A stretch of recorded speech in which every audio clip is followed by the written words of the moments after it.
Okay, wait a minute. Wait a minute. Wait a minute. Am I just now fucking live? Is that what you're telling me? Who have I been talking to for 15 minutes? Oh, I played all my little clips. Oh, what a moron. Damn. Oh, well. Oh, well. You know, we've seen enough of my. Well, I'm kind of glad. Maybe I'm kind of glad. I don't know. A Big Fish, what's going on? Is this show on the air right now? What? I feel kind of bad now. I feel kind of dumb. I've literally been going on and, man, I was doing so good. I was on a total roll. I wish you could have heard me. He said, "Why does it say wait?" And I'm like, "What? You can't hear me?" Oh man, coming in great now, Boston. What about the last 10 minutes? You know that I've been doing the show. I mean, I showed like 7 clips, went on about that. You know.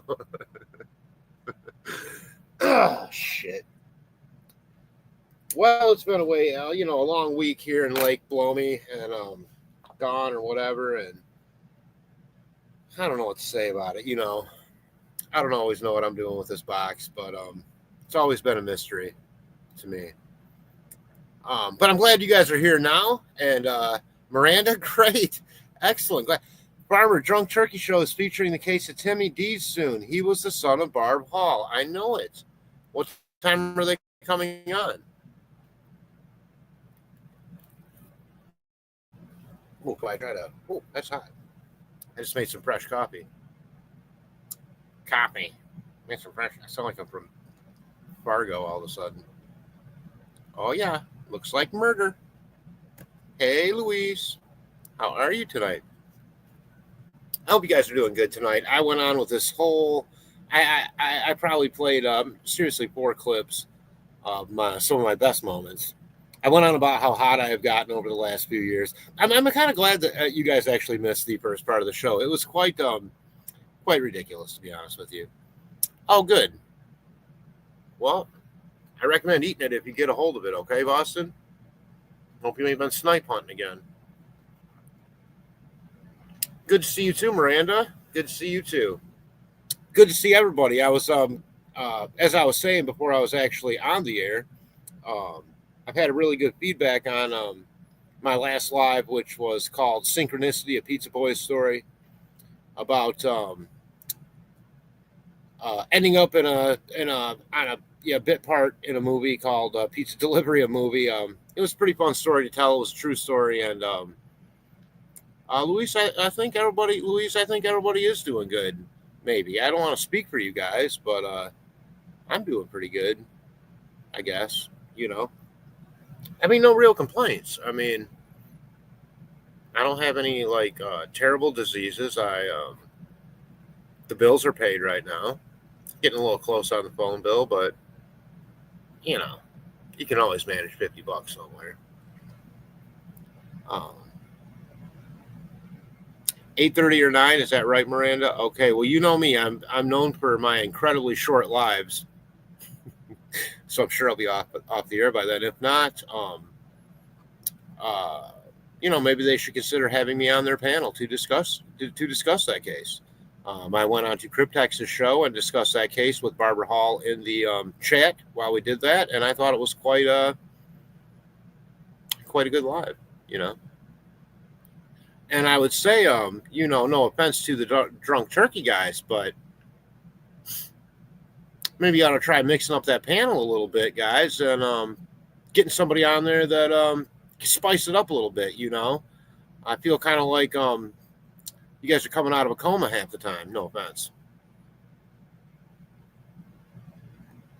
But I'm always willing if you guys are willing to listen. I'd be happy to give you guys any tips you want for getting the big guy to spice it up a little bit. Although I do like you guys' idea of having a beer on the show. I don't feel like you guys do that anymore. I mean, I don't really watch it that much, but it seems like everybody's drinking water or Gator Light or something, I'm going to have a beer in a second just because, it's been tasting good lately. I only have 2. 2's my limit. I'm not a big drinker, but I do like the Bell's beer, and it's a hometown thing, but it's actually a really tasty beer, Bell's beer. They make, of course, Oberon, which is sold nationwide, Two Hearted Ale, which has won many awards, sold nationwide. Bell's Brewery is, in fact, the oldest microbrewery east of the Mississippi River, and was started back in, I believe, 1980, 79, or 80, and that would have been after Jimmy Carter signed an executive order that once again allowed for microbreweries to make beer. Why? Anybody remember Billy Beer? That's why. Because his brother wanted to make fucking beer. He signed the executive order. Everybody in the country made beer, and it was after that also that you didn't have to be in a movie called Smokey and the Bandit and drive over the Mississippi River to get your Coors beer. You could then ship it past. And that was a law. When I was a kid, you couldn't get Coors beer in Michigan. You had to cross the Mississippi River to get Coors beer. Sup, all on the prowl. So I always like to say Smokey and the Bandit, based on a true story. Great movie, by the way. Great movie. Damn, Burt Reynolds, man. Burt Reynolds was hilarious. With him with Dom DeLuise, anything. I mean, they would just, oh, hey, Al, checking in before work. Oh, wait, what? What, your show doesn't pay all your bills? What are you talking about? Sorry. What, your membership fees don't take care of that mortgage for you? You have to actually work? Oh, my God. Oh, man. I feel so bad for you guys. I mean, I get to sit back here and, no, not really. Hey, Miranda says hi to Al. And, same here in New England. Couldn't get Coors for so long because they weren't union. Is that why? What it was? I don't know why. If it was a union thing, I guess that would make sense. Unions were very strong up through the early 80s here in Michigan. Of course, after that, you had a lot of union busing. I don't have an opinion on all of that one way or another. I think there are probably good unions. There's probably pros and cons to both sides, to be honest, you guys. So I try to stay out of that shit.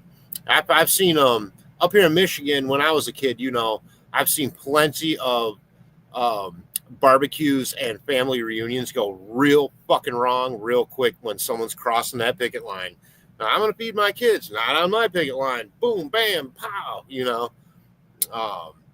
yeah, it gets real serious, so I don't really get involved in that stuff. I mean, everybody's just going to feel how they feel and work for who they work for. But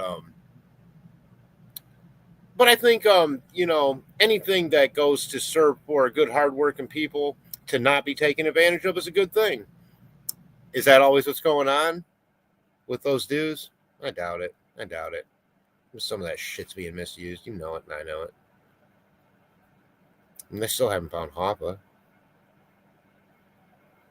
My grandpa did not like Jimmy Hoffa. He was union. My grandpa drove a semi for over 40 years, but he was not a Teamster. He was in what was known as the International Box and Paper Union, because he hauled corrugated boxes for a company called Green Bay Packaging.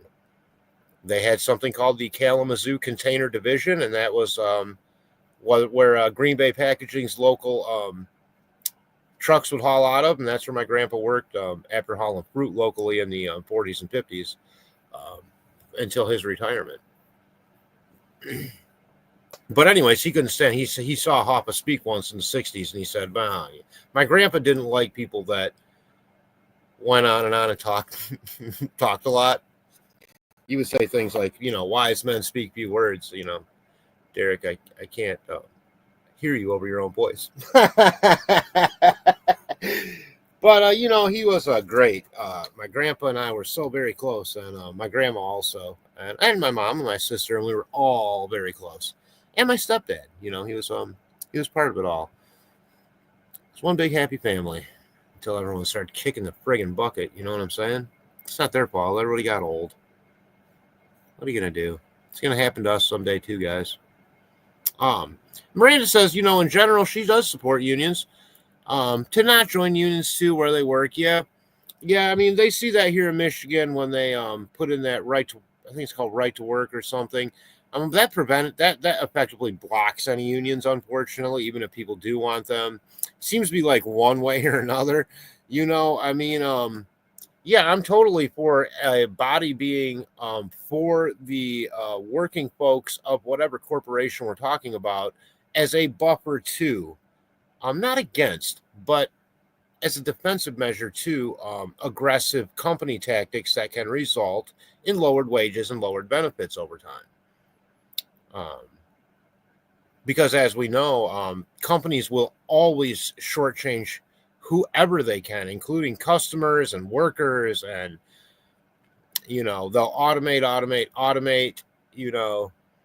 to save every little penny over time. I contend if you continue to automate, we won't have jobs. I mean, they've been saying this for many decades. I'm not a maverick in saying that you had better start taxing those automated machines like you would a person, or there's not going to be any tax base left for anything. The tax burden is already so low for a corporation. They have whittled that in there over decades. Effectively here in Michigan, there is no business tax. Companies can come in, use whatever resources they want in the community, run whatever size trucks they want over the roads, break them up, tear them up, and not have to pay anything extra. They say, well, you should be happy that we're here and employing some people. And I don't feel that way. I think it's more of a win-win situation than that. I don't like giving everything away. I'm sick of reducing your tax burden so far that, again, then the tax burden is all on sin taxes. People like me that smoke weed and cigarettes are paying for your kids to go to school and for the potholes to be filled, instead of the corporations where people work their balls off to make ends meet, paying anything. In fact, a lot of times they will get incentives with extra community dollars to put that add-on on. And I understand good, solid employment in the area. But part of that, to me, good, solid employment comes from a partnership of corporation or business and employee and residential employee. So that's just how I feel about it. Doesn't mean I'm right. We're still in America where, capitalism reigns, and basically if you can get somebody to, agree legally to do it that way, then you can thank the paid off politicians for it being that way. That system's bullshit also. I absolutely think we should have public only funded elections. What's that mean? That means that I see my signal's kind of low. Let me know if I'm fading in and out, and I will try to readjust. And I'm not even talking political in terms of party, this versus that. I'm talking more of the entire picture of,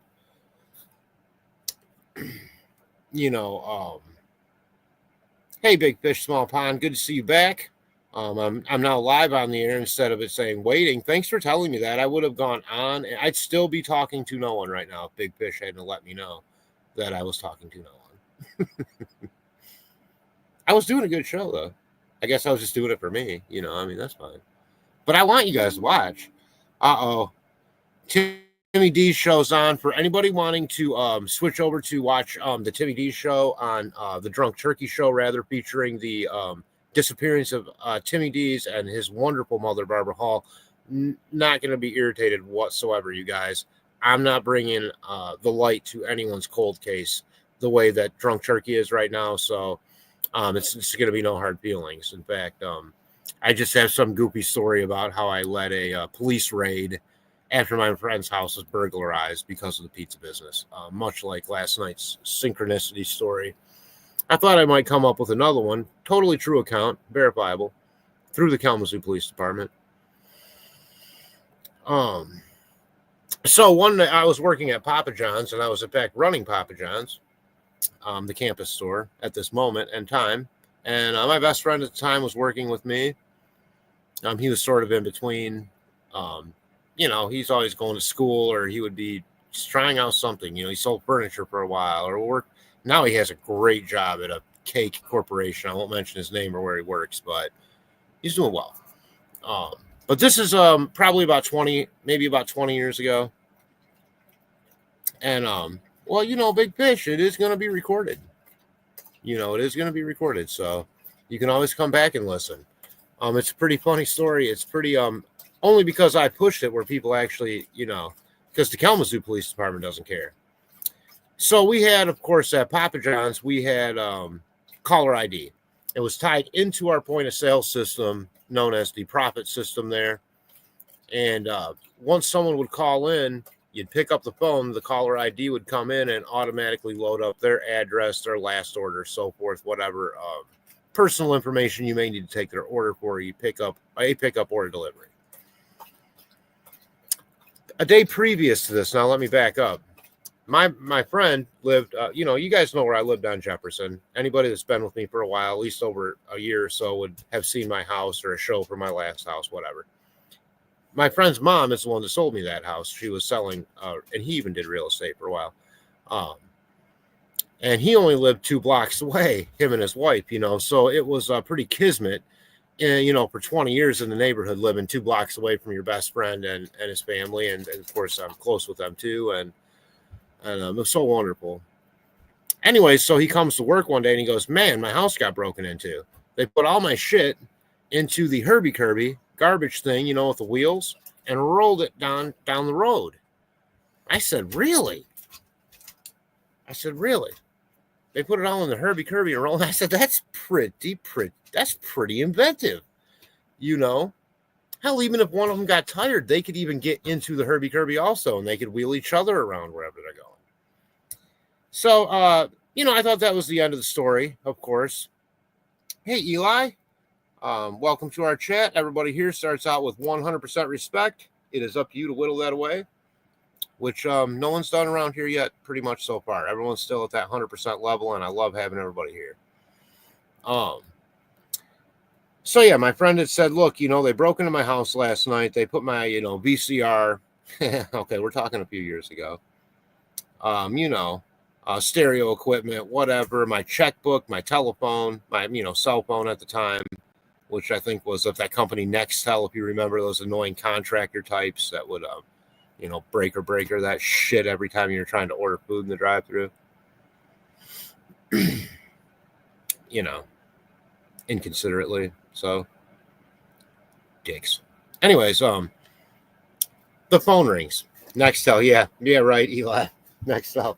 And my buddy still has that same phone number all these years later. Not Nextel, they don't exist anymore, but Sprint, if I remember correctly, Sprint actually bought Nextel. It was Sprint Nextel for a long time. Sprint, what happened? But anyways, so the phone rings, right? And I was telling you, we had caller ID at the pizza shop. And my buddy's working with me this afternoon that this phone rings. It's an afternoon shift. It's a weekend. And at the Papa John's I worked at on Western's campus, I mean, any number of factors could cause you to be incredibly busy. I mean, I've done back-to-back 100 plus pie hours, 400 pies in 4 hours with only just a few people, and that's going from a little dough ball that we used to call hockey pucks. We got to slap some hockey pucks. You take them out of the cooler, and it's like slapping a hockey puck because you do it all by hand. You should have seen me go. I mean, I had no boobs back then because my upper body would shake. It's like, aggressively doing this dough. I look like a madman, but the customers loved it, and you'd give it a spin, spin, do the whole deal. And oh, yeah, I remember when Ma Bell owned everything, too. You couldn't even buy a fucking telephone. Excuse my language. Effing telephone. That was regulation. That was, some of that broke down, in the early 80s, and I remember going to my first telephone store. That was special. Dude, why are you snipping me there like that? Stop it, please. Like, it's really hard to do a show with you aggressively putting your nose in my crotch. I'm going to have a talk with somebody's mom. Anyways, so the phone rings. In comes the caller ID. Guess what? It's my friend's address. Well, my friend's working with me. What the fuck's going on here? Boom, I put the line on hold. I go, Kyle, The people that stole your shit are trying to order pizza with your checkbook right now. It's a true story. He goes, you got to be kidding me. I go, I'm not kidding you. Come here. I show him the caller ID. I go back on the phone. I'm like, oh, shoot, man. Hang on a second. I'm sorry. I got all these phone lines are on hold. I'll get right with you. Blah, blah, blah, blah, blah. Put them on hold. Neat. 911. Kalamazoo Police Department. Yeah. So here's the story. And I essentially told them the short story of what I just told you all now. And where I'm at this position with them on hold on the phone, she goes, well, what do you want me to do about it? I said, maybe you should call someone and we could track them down since they want me to deliver them something and we could arrest them. Wouldn't that be something? And she goes, let me put you on hold. I'm going to talk to Sergeant Masterson of the Kalamazoo Police Department.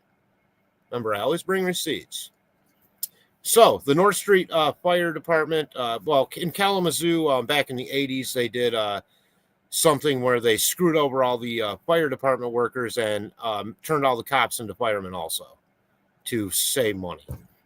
But essentially all it did was turn all your firemen into cops. So the person coming to save your life is really looking around your house going, hey, why do you have this? What's going on here? Instead of worried about saving your life. And they fired all the fire department guys and girls. Real shit move. Anyways, that's why they call it PSO, Public Safety Officer, not police officer, because they show up in either a fireman's, but this would serve well for the story going forward. And part of how we came up with an idea to then go into the place they were at and take them down. So to go on with this story, I waited on hold for a minute or two, and she said, she got back on the phone. She goes, okay, get an order, whatever. And then go down to the North Street Fire Department / police station and talk to Sergeant Masterson and go from there. And I said, okay, good. We got a plan. Let's do this. I was getting excited all of a sudden because now I'm realizing I'm playing a part in bringing down the people that robbed my best friend's house. Well, of course I'm in. I was inciting it, as a matter of fact. My friends even go, no, don't worry about it. It's okay. It was just a checkbook. We canceled them. And I'm going, shut the fuck up. We're going to get these assholes. I don't like thieves coming into a house. You guys know how I feel about that. I mean, it's one thing to steal something out of a yard or need a sandwich or something, but when you come into someone's house, to me, that indicates possible serial killer. It really does, because you don't know if someone's going to be coming up into their basement in their own house. Well, are you prepared to do what? Kill them? What are we talking about here? So no, anyone breaking into a house that tries to make it sound all sweet, like, oh, they just put my shit in the Herbie and loaded it down the road. I'm going bigger thought on that anyone willing to break that barrier would also be willing to shoot you, stab you, or God knows whatever other disgusting fantasies they may have to do. In my opinion, from what we know web sleuthing, that's definitely one of the triad or whatever you call that, with fire and cruelty to animals, and all that shit. That stealing and breaking and entering in particular, what they call now home invasion. A better word for it, really, home invasion. Anyways, I go down there. There's activity. Oh, let me get back to it. First, we had to get an order from these guys. I'm putting them on hold. They want 2 liters. They want pizzas. They want the fucking dessert pizza. They're using a check, of course. Well, of course they're using a check. It's my friend's checkbook. This is how long ago. We still took checks. Physical paper checks, okay? 20 years ago. Is anyone listening to this story, or did everyone go over to Timmy D? I don't know. But, hey, we're recorded. And this isn't a cold case. This is just a story. So if you did, that's great. But to make a long story even longer, so I go down to the fire department police station. They're all putting on their, bulletproof vests and all that stuff. And it turns out these guys are in a retirement home. It's like for old people that don't have money. It was called Northwind. It was for poor seniors, basically, and it had a locked front door.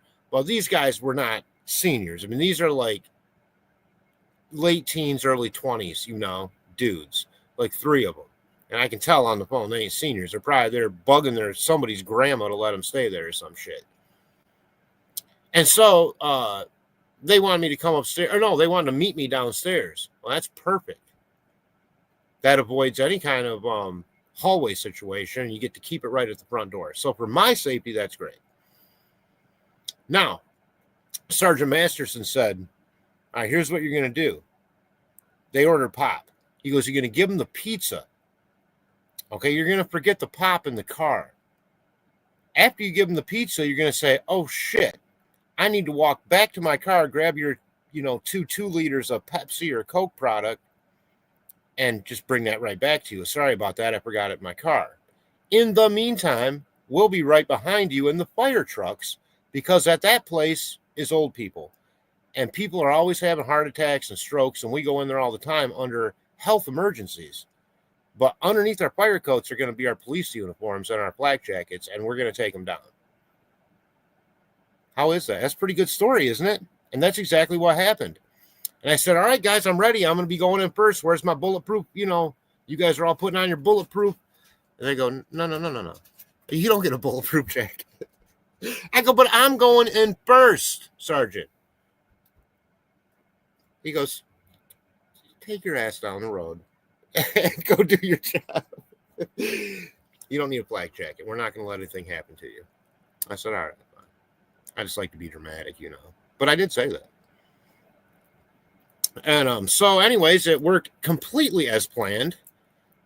These all three gentlemen met me downstairs, the same 3 that broke into the place. It was almost like you couldn't have planned it any better. Not even one of them waited upstairs. Please take me next, I go, oh shit, guys, I forgot your 2 liters, Turn around, go back to my car, and all I hear is, get on the ground. Oh man, that was sweet satisfaction. And my buddy appreciated it. He said, man, got my phone back, nothing works, the checks are already canceled, and I don't think I want any of this shit back after who knows what they did with it. But the point is, guys, that sometimes when you have the opportunity to do the right thing, don't let it pass you by. Yeah, sure, no one got hurt in their home invasion, but what about next time when someone's grandma is taking a nap, in the den, and they don't think no one's home, but then grandma gets up, and now grandma's seen them and made them. Well, now they have to do something with grandma. That could mean hurting grandma. We don't want grandma to get hurt. So in order to prevent that stuff, if you do have the option to ever, do something relatively safely like that, then why not do it? And it was just one more anecdote in my pizza life, to add into my, portfolio of pizza stories over 37 years. And many, many, many odd things have happened. I'll break down the entire 4th floor Delta Hotel orgy I delivered to during COVID. It was I think it must have been a senior citizen orgy, or at least that's who showed up. But funny enough, at that orgy here in Kalamazoo, you can Google this news story. An FBI agent did get in trouble for going. He was in town investigating something else, but ended up at this orgy. And I wasn't supposed to end up on the 4th floor of the Delta Marriott. They had a guard set up. There was COVID going on. Here I am with 10 pizzas, or some shit like that.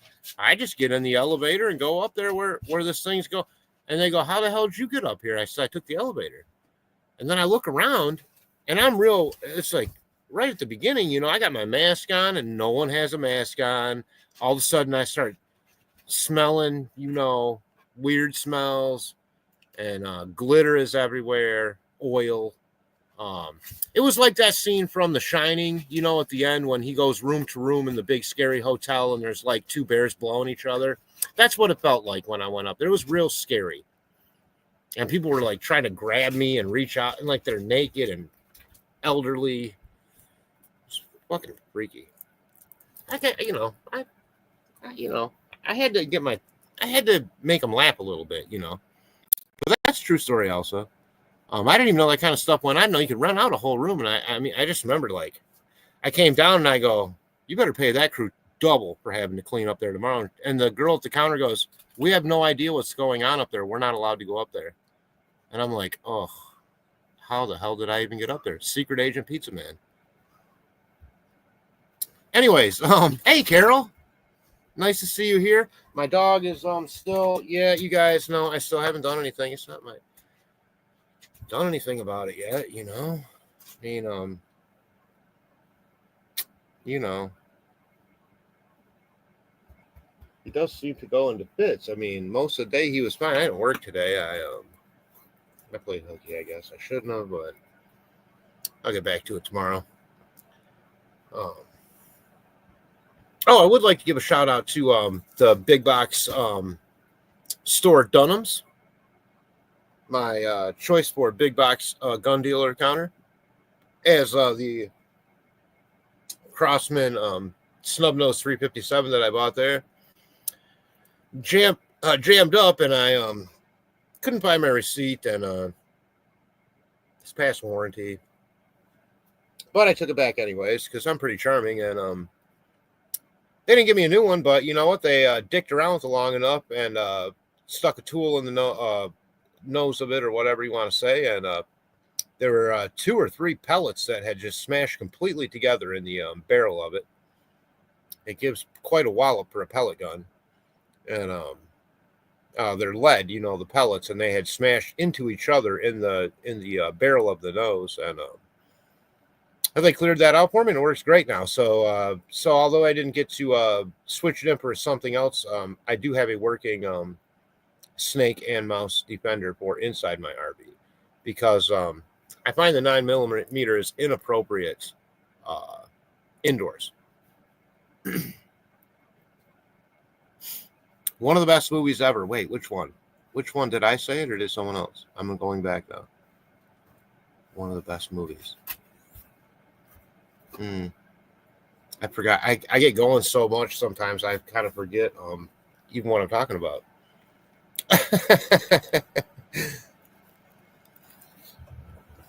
But I will tell you that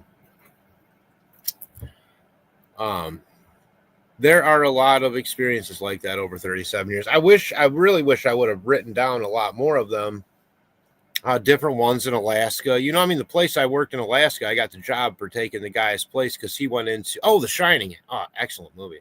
I give Stanley Kubrick more credit than Stephen King on that one, though. I mean, I just think Kubrick was a film genius. I have nothing against Stephen King, who was a genius of writing, you know, an author who was really good. And I like a lot of his movies. And no doubt it was a story. They switched it around a little bit. But Stanley Kubrick, in my opinion, gave it that. If you can just remember how big it felt right at the beginning of the movie, when Jack Nicholson and Shelley Duvall are in the front seat and Danny is in the back seat. He went on to be a dental hygienist, Danny. He didn't want to act after that. Who can blame him? Poor kid. And you know, and they're driving through that, you know, through the Colorado mountains, you know, and I know how that feels because I lived in Colorado.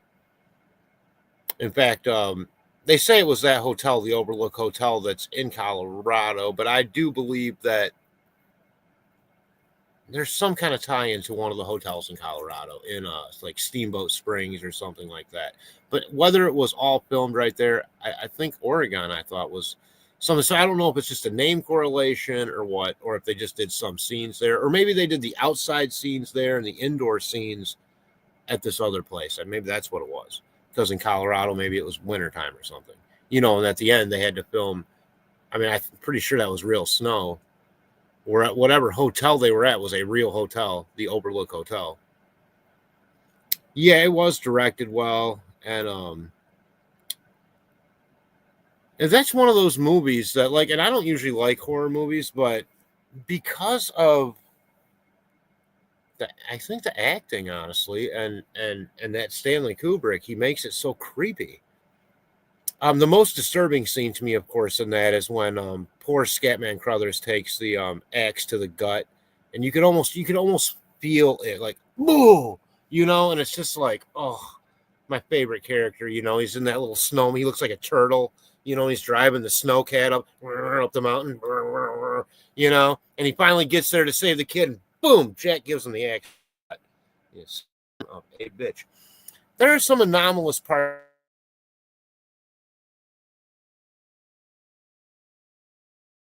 Those are the parts I still don't really understand. Like, how did he get out of the cooler? Who let him out of the cooler? She had him trapped in there. He was perfect for that role. Yeah, he was indeed. I mean, if they didn't write that role for him, I mean, I swear. And he wasn't perfect in every role, but that one he was. I thought Easy Rider. I can't remember his character's name in that. Might even been Jack in that too. All work and no play makes Jack a dull boy. Shelley Duvall was great in a couple movies from when I was a kid. The Shining being one, and Popeye being the other one. I'm glad it didn't happen the other way. Otherwise, it would have felt like Olive Oyl was in The Shining, because she was so much of an Olive Oyl. And I mean, Robin Williams was so much of a Popeye. I love that movie, by the way. Popeye, starring Robin Williams and Shelley Duvall. I forgot who played Brutus, but he was great too. I love the set from that movie. It was so organic, I love that movie, Popeye. Yeah. Another movie I loved when I was a kid is Clash of the Titans. Turns out that's a true story. We didn't know it, but we're gonna find out. I don't know if we want to talk about movies or not, because I can get way sidetracked. So,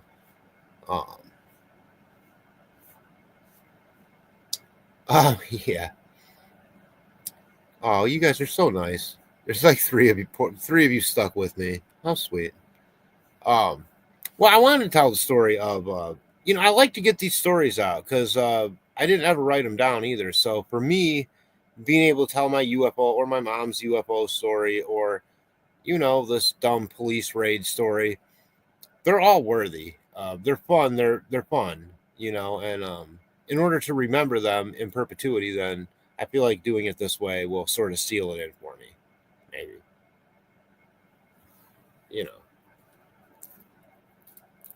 None of us know how long we're going to be alive, and it's these goofy little anecdotes in our lives. I mean, you guys all have these same exact kind of stories. I know everyone in this chat has got so many unique stories, like or synchronicities that happened in your life, and then many of you have emailed me with different ghost stories, and I thank you for that. I don't always respond right away, but that doesn't mean I don't read the email or the Junior. I want to say thank you to you for putting your one of your personal stories up right in the post section. I've noticed a lot more participation lately, honestly, in chat and in the post section, and there's no pressure to do that, but it's why I do this, so it is nice to see that connection happening in real time.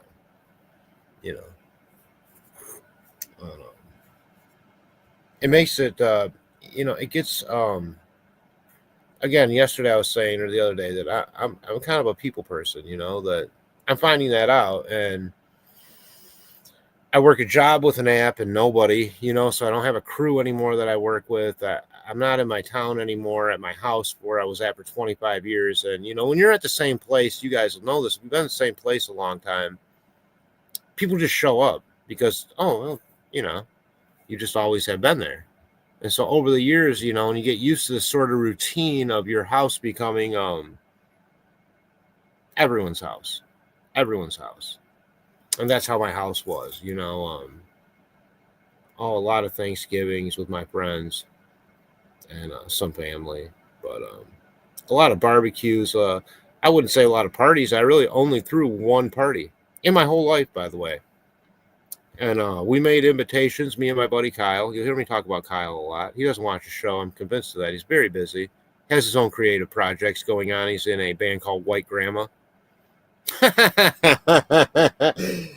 Yeah, my 52-year-old friend is in a band called White Grandma. But they do some wonderful artwork on these big poster sheets, and I do buy that off Bandcamp. So if anybody is on Bandcamp, go check out White Grandma and my friend Kyle's artwork. My other buddy Justin, You guys know him with the parrot, Justin and Sheba's Beaks and Bass covers. He's quite an incredible bass player. He'll be playing around here locally with some other heavy metal dudes, and they'll be doing like your favorite hair metal and maybe not hair metal, maybe technical, lighter, not like Slayer, but more like Saxon, whatever that means. Technically good. Scale back on the devil. Right. Oh, Jack played. He is. I think he is crazy. I mean, what kind of ego does it? I mean, this guy. I mean, obviously he doesn't make movies anymore, but even up until is he still alive? I think he is. Yeah, he's one of my favorite actors of all time. I mean, at my age, he was already kind of old when I was a kid, you know. I mean, One Flew Over the Cuckoo's Nest. I mean, they just go on. I mean, and I don't mean like small roles. Like these are roles, like epic friggin' roles, man. I mean, if you haven't seen One Flew Over the Cuckoo's Nest with Nurse Ratched, who looked just like my 7th grade gym teacher, kind of a mix between Nurse Ratched and the movie Porky's Miss Ballbreaker, who pulled the weenies, you know, through the boys were putting their dicks through the pipes, you know. She's like, she has her foot up on the wall. She's like, son of a bitch. Man, when I was a kid, that came out in 1981. Porky's, I was 9. I might have thought that was the best shit in the entirety. I didn't know movies could get any better than Porky's until Porky's Revenge came out. Then I knew they could. But I mean, movies like Cannonball Run, Porky's. I remember one hot summer, my sister, just me and her, she wanted to go see a movie. We go out to the old East Town 5. I think she had just gotten her license. She'd been 16. I was probably 10. Driving a 69 Firebird, you know, my mom would let her use. Badass car. I never got to drive it. She would take me, like, I remember we go and see Bachelor Party with Tom Hanks. That was like 1983, 84. So maybe I was a little bit old. She was a little bit older. But she would do fun stuff like that. You know, we just have a boring day. I would just get on the bus sometimes. I remember me and my buddy got on the bus and went downtown and watched the movie Fletch. I couldn't have been in any, like, more than 6th grade, but I had good taste. I really liked a good comedy. Like, it didn't need to be like a Godzilla movie or some cartoon or something that a kid would like. Like, I actually liked good movies. And, you know, I mean, I love the movie Airplane when it came out. I could pretty much quote all those lines as a 7 or 8-year-old, which would always entertain adults at a party when you got some kid going. You got some 8-year-old kid, you know, at somebody's barbecue, you know, acting out the old white lady and cool black guy routine from the movie Airplane, you know. All right, motherfucker, go. I love you, but you just almost made me spill my entire cup of coffee on my new computer. Not good. Sorry, I didn't mean for you to hear me say that mean shit. Now I feel totally guilty. And he just sighed really hard, like, damn, man. He puts his, like, he'll get his nose underneath your arm, and then he lifts up, and it's like, damn it. This dog is strong. I love you, buddy. I'm sorry. I didn't mean to be a dick. He's just staring at me. Oh, yeah, anything with Robin Williams, you know. I always liked Moscow on the Hudson. I liked the movie Survivors. I went and saw that. Walter Matthau and Robin Williams. They were gun nuts all of a sudden, you know. Not so much Walter Matthau. He was kind of along for the ride, you know. But Robin Williams, the wife left him, you know. And then at the end, they had to end up defending themselves with some from like the Russians or some shit. No, was that with Dan Aykroyd? I don't know. Chevy Chase, Dan Aykroyd. What was that? Oh, Spies Like Us. Anything with John Candy.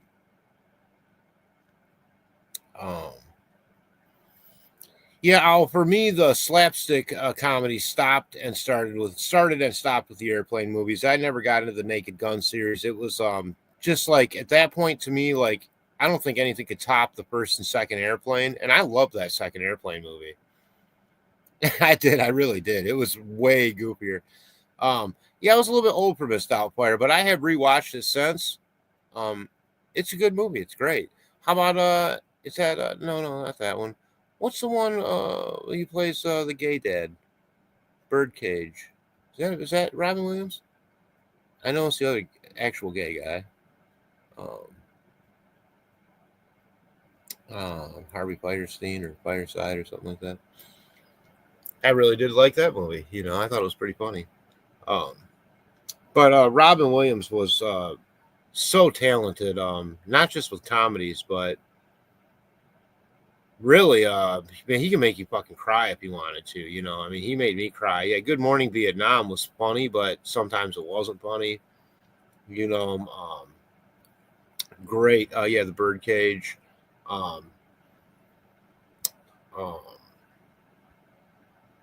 I'll tell you one that I loved. Now, this was a more famous book than movie. I can't remember the author, but it was called The World According to Garp. Excellent movie. And I'm sure it was an excellent book. Go as a transvestite football player. This movie was hip for the early 80s, Even the cheating on Robin Williams, and she was blowing the boyfriend, in the driveway, like, and then, like, Robin Williams, like, drives in, and, like, it was a thing he would do with his kids and turn off the lights as he's coming down the hill because it was like, woo, we're floating, and boom, he runs into the back, of the car, and she bites it right off. Oh, yeah, Mork and Mindy, well, Dave, yeah, Mork and Mindy, see, that Mork and Mindy has many special connotations for me. Personally, one, I loved that show when I was Mork and Mindy age, back in, that came out in the late 70s, early 80s. I always loved that Jeep that Mindy drove, that big-ass Jeep, And the fact they were in Boulder, Colorado. That was so different for the time. Colorado got really hip for a while back in the 70s, and they, John Denver, and because he's so hip. But the setting for them living in Boulder, I thought that was really kind of unique. But really, what I found out that I loved about Mork and Mindy was Mindy's boyfriend, played by my favorite talk show guy of all time. What I didn't know then, but I know now, and his name was Jay Thomas, who also played Eddie LeBeck in a show called Cheers, who was eventually killed off by a Zamboni because Rhea Perlman hated Jay Thomas in real life because he said something shitty to her at a Hollywood party. So she had him offed by a Zamboni on the show. That's bad.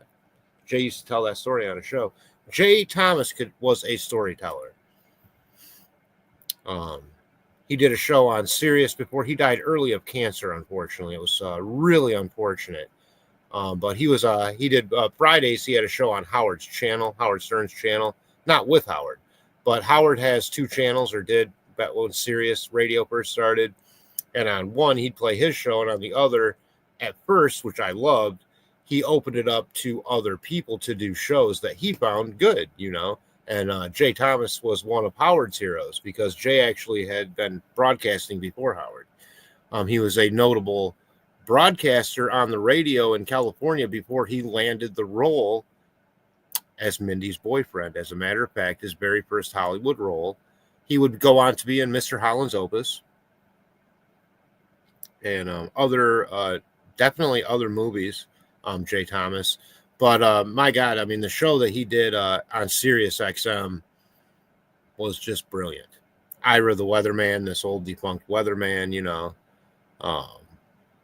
oh God, the stories he would tell about even the first time he ever had sex. And of course, he's heavily Catholic from Louisiana, and all his, basically everything Howard Stern does, Jay did first, I guess that's usually how it works, but he made the show so personal about himself, or made the people on the show or calling in such a part of it. You call it the show in the hallway, as opposed just to a straight show like this. What's going on back here? And how is that also entertaining and affecting this? Who's arguing? Who's arguing in the hallway? Oh, the producer's arguing with one of the guests. What's going on? Put a microphone in their face. It's part of the show. suddenly, you whatever dinner you had last night and whatever shitty Hollywood experience you had is part of the show. It was brilliant what Howard did, really brilliant. I mean, Howard Stern took it to another level. I mean, all they see is boobs and fart jokes and stuff, but it was so much more than that. So much more than that. Absolutely revolutionary radio. Well, I mean, he had a show on that'd be included in a cable package. I paid for Howard Stern TV for the first 6 or 8 years he was on Sirius Radio, so I paid for the radio show, but then they would replay the radio show on what do they call that? Video on demand. It was $13.99 a month for the Howard Stern show, and I paid all of that because it became such a visual for anyone in my community post section. I put up a one of those shows actually from when he first got to Sirius of Sarah Silverman smelling Richard Christie's testicles. It's disgusting, but it was a very visual bit. And it works on the radio because Howard knows how to accentuate that kind of stuff. So you're almost smelling it on the radio yourself, But to see Sarah Silverman's, gagging reaction and everything, it'll almost make you want to hurl yourself. But yeah, I know it. I mean, I did pose the question, Dave, several weeks ago on the community post. Are we being a la carted to death? It seemed at one point a la carte was such a great option. When you find something you like, you pay a few bucks for it, and that's all you get. But with this much variety, and here I'm paying $13.99 for YouTube, but for every show I like, I'm also paying for it on top of that in YouTube. I'd almost rather pay a $59.99 or $59.99 fee to some. I don't know how you break it down. I sure wouldn't want YouTube getting creators money. That's for sure, because I'm sure they keep enough of that as it is, knowing corporations. I mean, if there was a format to better do this, I guess probably Patreon. A lot of people talk about Patreon. That's a little bit more like blockchain direct to the creator, from what I understand. But oh yeah, well, yeah. I mean, that was a very famous relationship. In fact, Evil Dave Letterman, who was the fake Letterman, the real Letterman had to beg him to stop putting that. He and Howard never did stop doing it. He sounded so much like David Letterman when they would put Evil Dave Letterman on, who was from Skokie, Illinois. And of course, Dave Letterman is from Indiana. He's from Corn-Fed, Indiana. He started out as a straight news broadcaster, then kind of went into an afternoon variety show, morning variety show, live on the air, one of those half-hour lunchtime feel-good things, and then went on to make the big bucks there at NBC. And before he went to CBS. Back when it was still the world's most dangerous orchestra. Yeah, Dave, entertainment has always kind of been my, and especially late night talk show entertainment. Maybe it's just the time I grew up in, but when I moved out of my house at 17 and in with my roommates, I mean, I didn't move in with people like me. I moved in with super hip, smart artists, like cool ass fucking people. Who I still love to this day.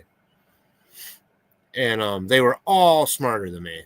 And they were all wiser than me when it came to oh yeah, well, I mean, he got dicked over by Jay Leno, of course we know that. The old triple cross. He came back to show him though. He did pretty well on CBS for himself, and but yeah, he got so mad at Howard that because Dave would call Howard's house, and then Howard would go on the air and reveal all that entire conversation that he would have with Dave privately. And that would just incense Dave. Like, I can no longer trust you. And Howard's like, you shouldn't have trusted me in the first place, because if you tell me something, it's going on my show. I mean, Howard's idea was, my show is my life. If you ever watched the movie Private Parts, the autobiography of Howard Stern, he wrote that with a ghostwriter, but he wrote most of that. Howard doesn't need, he probably needed editing more than anything. He's a broadcast graduate from Boston University, graduated alma mater. I never went to college. He was on the dean's, the high GPA list. what do they call that? But Boston University was his alma mater. I love Robin too. She just turned her birthday is August 8th. You know, she survived a big cancer ordeal where she had a grapefruit, sized cancer. Which of course Sarah Silverman and the chick from the Dixie Chicks sang about at Howard's birthday party. You know, eating right gives you cancer. But she survived that. She was cured. The only way Robin was ever gonna get over cancer was not to be in remission, but to be, I must be cured. But I listened for a long time. My buddy Justin again, Justin and Shiva Beaks and Bass Covers, my mod for this channel.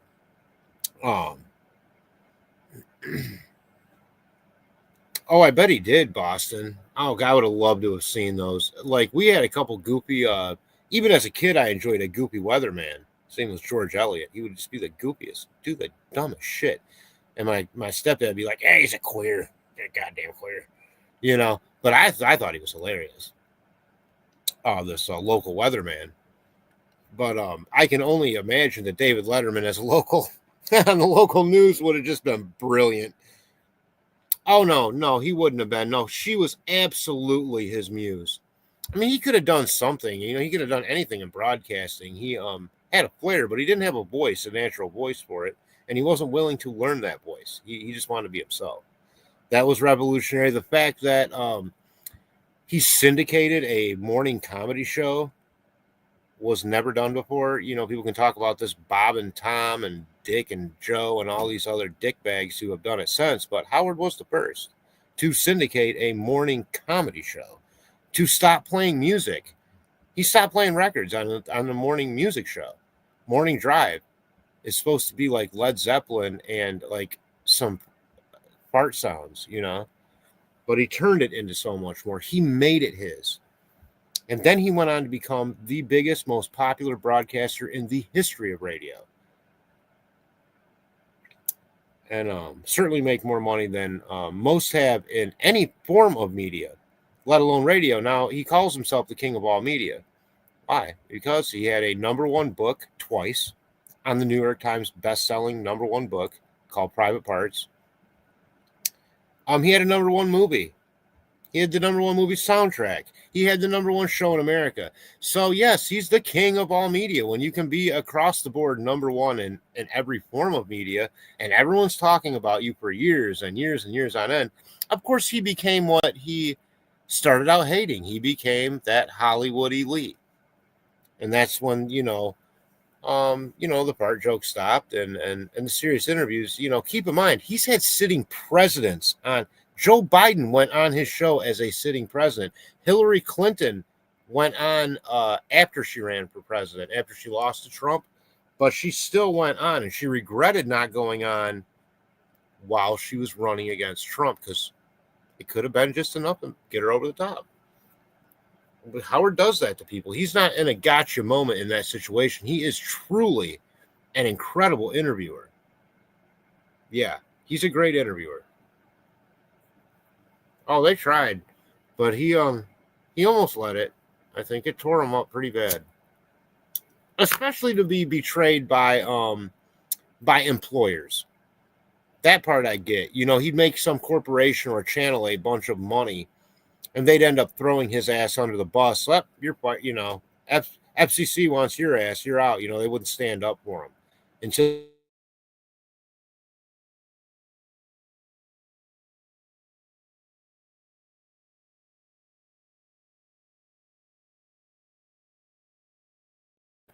There we go. Sorry about that. Camera went out for a second. But he really went on to change the entire game, and no one can do it. Everyone ripped him off, I mean, he was the first one to take like a chicken, and like let it pick the Super Bowl. Any of this kind of thing, or homeless Jeopardy. He didn't have fake actors.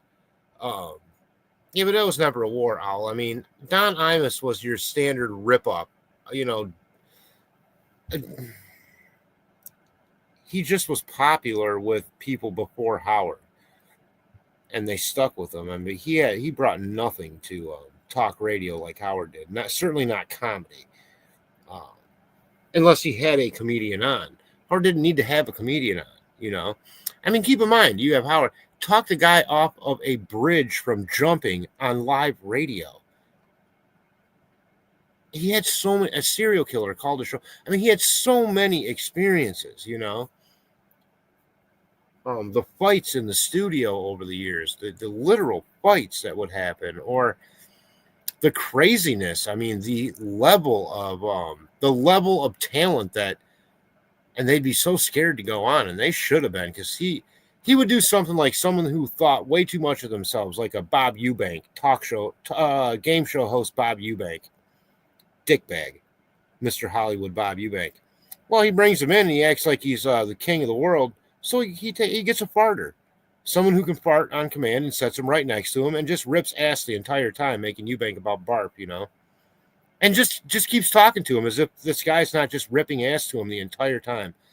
And Bob Eubank's looking over going, and Howard's like, so tell me about the early part of your career, and you got Will the farter, I mean, is that brilliant? I don't know. The farting part might not be, but the ego-driven maniac Bob Eubank getting somebody's hot wind in his face while trying to bloviate and go on about his own career to advance it sure was settling for regular folks like me. And I did like that. I like that kind of attitude. I was a big Morton Downey Jr. fan, too. And a big G. Gordon Liddy fan. Just because I'm a gay liberal doesn't mean I don't like G. Gordon Liddy. I'm an American. He never ratted anybody out. You got to appreciate that. Yeah, Bob Eubank, yeah.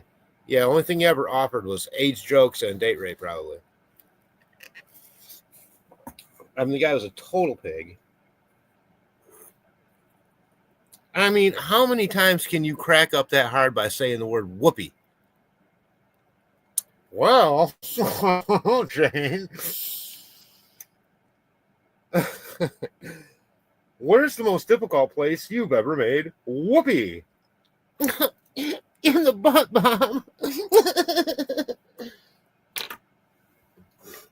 Give me a break. Give me a break. Where's my copy?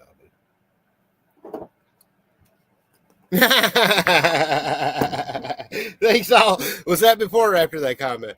I'm a straight liberal. Well, I mean, there are gay, there are gay conservatives. I heard. Look, I'm pretty conservative too. I don't know what I am, to be honest with you. I'm an American. I believe in the Constitution and it applying evenly to everyone. That's the liberal part.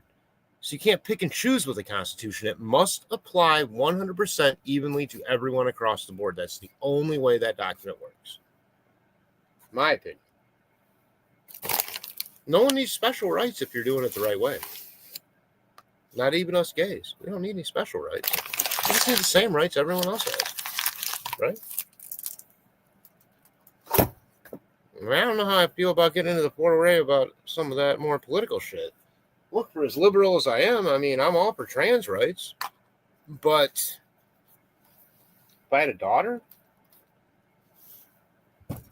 and some,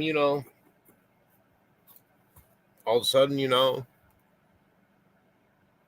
there's some, 40-year-old guy that is tucking, but still has one, but considers himself female, and he's using the bathroom, and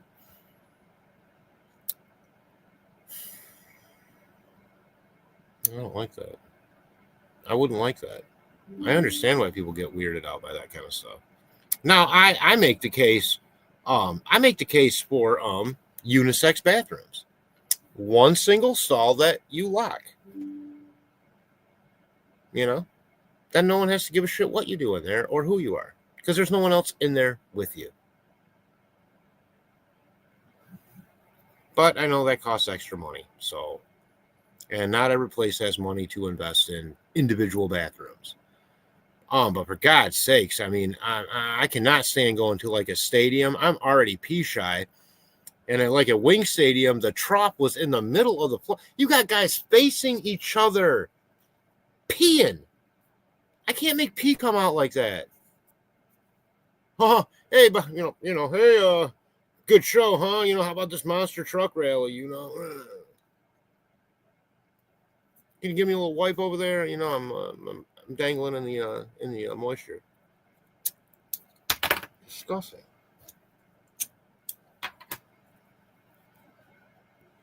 Yeah, I mean that's pretty much how I feel too, but I do feel a little protective over, I guess, minors in weird situations where maybe guys have penises in different bathrooms. I know that sounds really like, why are you checking under someone's carriage to know what they have?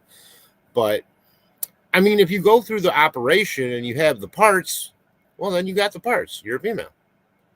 I'm not saying that you're not female if you still got the penis, because I know that you feel like you were born a female and that you want to be identifying as a female. And I also don't have a problem identifying you as, a female or using whatever pronouns you want. But understand, not every father is going to want you in the bathroom with his daughter. All I'm saying. So there is going to be a point of contention. Always.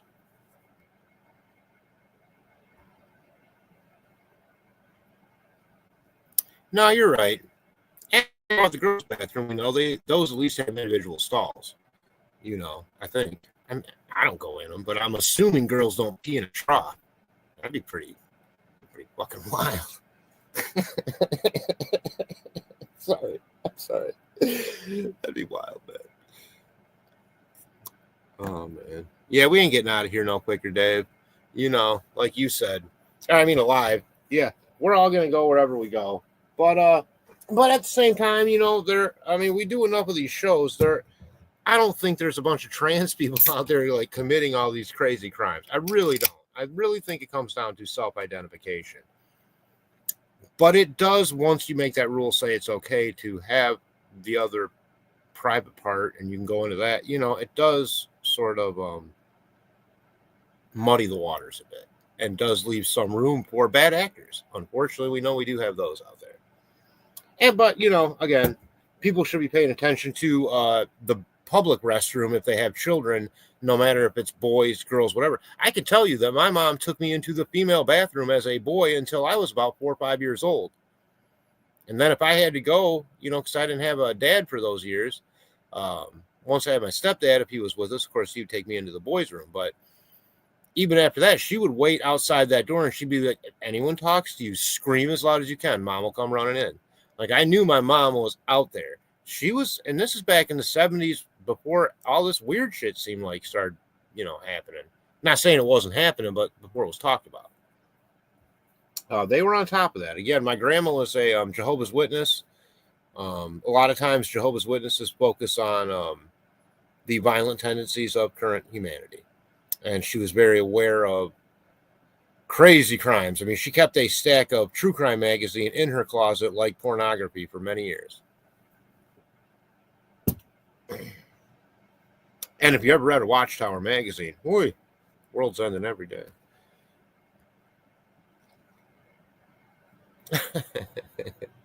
What was the other? They had two of them, Watchtower and Awake. It was called Awake.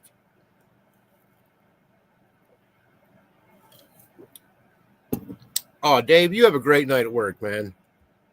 I know you do something secret, driving around doing some shit, but be safe out there. I don't know how long I'll be on, honestly.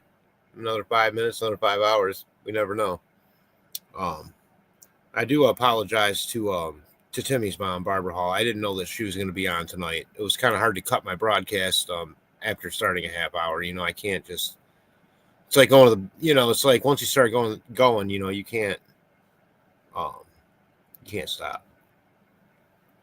Oh, you did really? Oh, I didn't grow up one, but I grew up going to Kingdom Hall if I wanted to that day. My grandpa was an atheist, so we didn't have to do anything we didn't want to do with grandma, But it was fun sometimes. I don't mean the my grandma was pretty high up. She would do the talk on the microphone sometimes and tell a little story. And I made sure to we made sure to have a service there at her Kingdom Hall for her. She didn't request that at the end, but we wanted to do it and respect her for her friends and all the sisters, sister so-and-so and sister so-and-so and sister and brother so-and-so. Not my thing, but yeah, well, my grandpa was an atheist, so it was an odd between, my grandma's, like I said, Jehovah's Witness. He was not much of a Christmas, around there, but Gramps always would hook up like a 50 or something, be like, here you go. Don't tell your grandma, But he got left at the Jackson Home for Boys in the 30s. I've told you that when his real dad had two. What do they call them? I mean, you go around the country wherever the warm weather's at, and you pick the crops there. You don't bring your kids with you. You leave them somewhere at some boys' home where they can be abused by the nuns, and then you go make like 1 penny a day until you can come back and get them back out. That's what he did, I guess. But not too much. Yeah, my grandpa was never religious after that. He said, well, if that represents religion and God, then I guess there is no God. Because he got abused really bad in there. He never told me how, why, or what. He wouldn't talk about it. Nor would he talk about the war. He said, I don't want to talk about the war, That's why I didn't join the VA or the VFW. That's why I don't have a CB in my truck. I have one for emergencies, but he always was a ham radio operator. He couldn't stand the CB, even though he was a truck driver, because he said, oh, it's just a bunch of guys cussing. And, once the federal government deregulated the CB band in the 70s, then anybody could just get on it without any regulation. They could say whatever they want, and he didn't like that.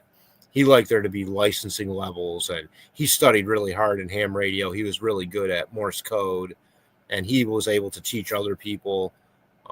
He was what was known as expert level. So he'd always have somebody over on the weekends, like apprentice levels, teaching them Morse code or how the radios worked. Yeah, he was real into it. That was cool. Ham radio. Some people still do it as a hobby. It's not as big as it used to be, but it has its moments. And I'll tell you, should the grid ever go down, it's still a viable way to make communication. And there's still all these relays all across the country that will relay what time of day it is, what the temperature, and give you a signal call out if you have the right equipment in your car.